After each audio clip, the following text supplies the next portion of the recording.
Hi friends, welcome back to our channel cook with Stuthi. അപ്പോൾ ഇന്ന് നമുക്ക് പച്ചക്ക വെച്ചിട്ട് ഒരു അടിപൊളി വെറൈറ്റി പച്ചക്ക ഫ്രൈ ആണ് നമ്മൾ തയ്യാറാക്കുന്നത്. അപ്പോൾ എല്ലാവരും വീഡിയോ കാണുക. വീഡിയോ ഇഷ്ടമായിട്ടുണ്ടെങ്കിൽ ഒന്ന് ലൈക്ക് ചെയ്യുക, ഷെയർ ചെയ്യുക, കമൻറ്റ് ചെയ്യുക. അപ്പോൾ നമുക്ക് വേഗം തന്നെ റെസിപ്പിയിലേക്ക് പോകാം.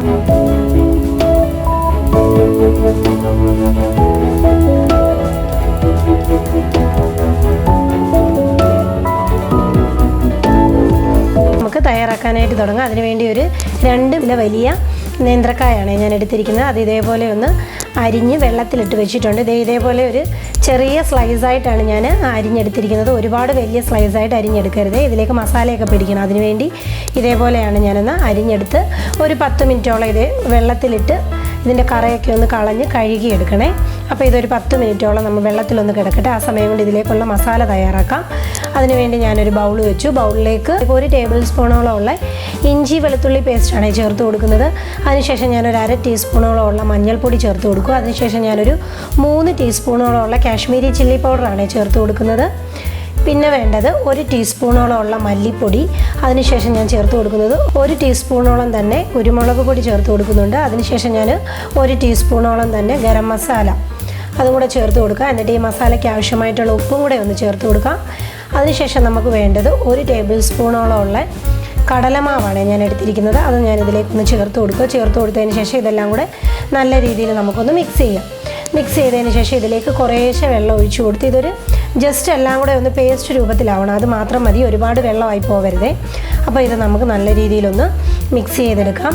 ഇപ്പോൾ ഇവിടെ കണ്ടോ, ഇതേപോലെ നല്ലൊരു തിക്ക് പേസ്റ്റായിട്ടാണ് ഞാനിതൊന്ന് കുഴച്ചെടുത്തിരിക്കുന്നത്. ഒരുപാട് ലൂസല്ല, നല്ലൊരു തിക്ക് ബാറ്റർ തന്നെയാണ്. ഈ ഒരു പരുവാണ് നമുക്ക് വേണ്ടത്.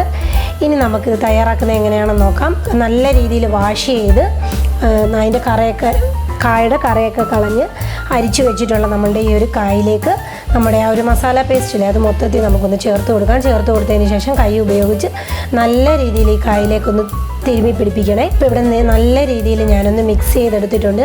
ഇനി ഇതൊരു അരമണിക്കൂർ നമുക്ക് റെസ്റ്റ് ചെയ്യാനായിട്ടൊന്ന് മാറ്റി വെക്കണം. അതിനുശേഷമാണ് നമ്മളിത് തയ്യാറാക്കുന്നത്.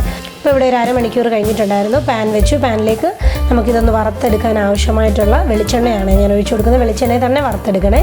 വെളിച്ചെണ്ണ ഒഴിച്ചു കൊടുക്കുക. എന്നിട്ട് നമുക്കിത് ഓരോന്നോരോന്നായിട്ട് വെളിച്ചെണ്ണ ചൂടാകുമ്പോൾ ഇതിലേക്കൊന്ന് ഇട്ട് കൊടുക്കാം.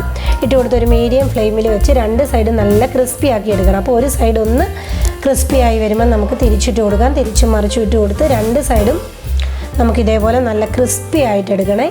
ഇപ്പോൾ ഇവിടെ നമ്മുടെ കായ 2 ക്രിസ്പി ആയിട്ട് നല്ല രീതിയിൽ വന്നിട്ടുണ്ട്. ഇനി നമുക്കിത് പ്ലേറ്റിലേക്ക് മാറ്റിയിട്ട് ബാക്കി ഇരിക്കുന്ന ഇതേപോലെ ഒന്ന് ഫ്രൈ ചെയ്തെടുക്കാം. ഇപ്പം ഞാൻ മുഴുവൻ കായ ഒന്ന് ഫ്രൈ ചെയ്ത് വെച്ചിട്ടുണ്ട്. ഇനി നമുക്ക് വേറൊരു പാൻ വെച്ചു. പാനിലേക്ക് ഞാൻ ഒരു 2 ടേബിൾ സ്പൂണോളം ഉള്ള വെളിച്ചെണ്ണയും കൂടെ ഒന്ന് ആഡ് ചെയ്ത് കൊടുക്കുകയാണേ.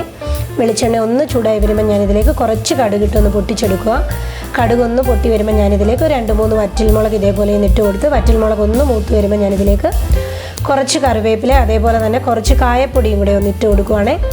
അപ്പോൾ കായപ്പൊടിയും ആ കറിവേപ്പിലയൊക്കെ നല്ല രീതിയിൽ ഇതിൽ കിടന്നൊന്ന് മൂത്ത് റെഡിയായി വരുമ്പം നമ്മൾ ആദ്യമേ തന്നെ വറുത്ത് കോരി വെച്ചിരുന്ന ആ ഒരു കായയുടെ മിക്സില്ലേ അത് നമുക്കിതിലേക്ക് ചേർത്ത് കൊടുക്കാം. എന്നിട്ട് നല്ല രീതിയിൽ എല്ലാം കൂടെ ഒന്ന് മിക്സ് ചെയ്തെടുക്കാം. ഇപ്പോൾ ഇവിടെ ഞാൻ നല്ല രീതിയിൽ എല്ലാം കൂടെ ഒന്ന് മിക്സ് ചെയ്തിട്ടുണ്ട്. ഇനി ഫ്ലെയിം ഓഫ് ചെയ്യാം. അപ്പോൾ അടിപൊളി നമ്മുടെ ചോറിൻ്റെയൊക്കെ കൂടെ അത്യാവശ്യം നല്ല സ്പൈസി ആയിട്ടുള്ള ഒരു അടിപൊളി പച്ചക്ക ഫ്രൈ ആണ്. എല്ലാവരും മസ്റ്റായിട്ടും ഒന്ന് ട്രൈ ചെയ്ത് നോക്കണം.